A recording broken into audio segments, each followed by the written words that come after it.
You know that playing at this level over a long period of time, you tend to go into a space where you become a bit insecure, you become fearful, you want to prove to people how good you are in different conditions. And to be honest, before that Australia tour, I was treating every foreign tour like more like an engineering exam that I have to pass somehow, and I have to show people that I can play at this level.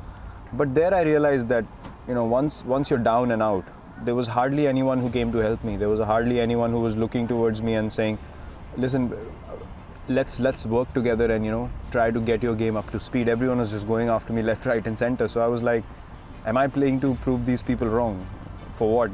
I've got nothing to do with them, and they literally have nothing to contribute in my life. So I went back home. I was down for quite a bit. The great thing that happened at that stage was I realized who's with me, who's not. Things were filtered to an extent that I just got so relaxed when I went back home. I was like, okay, I've hit rock bottom now. No one believes in me. Everyone thinks I should not be playing Test cricket. So what can I do? I can just work as hard as I can.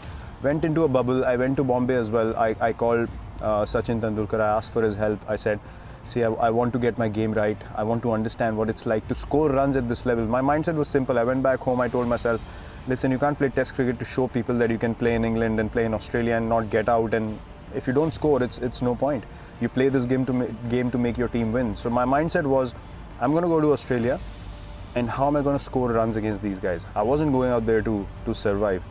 And from the time I got back home till the Australia tour, I promise you, I was visualizing every day when I was working out in the gym that I'm hitting Mitchell Johnson, I'm hitting these guys all over the park.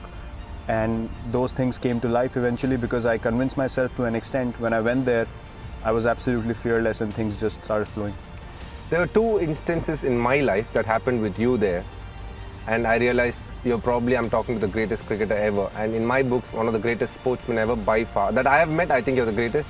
I don't want to put you on a pedestal, but I want to say this. One, when you were going through what you went through in 2014, I sent you a message saying, don't worry Virat, a lot of players have gone through. You will get over it. And you sent me, just wait and watch in a couple of months' time. And I think, jeez, what a cocky guy. He's struggling, he can't put bat to ball, and he's saying, wait in 2 months' time.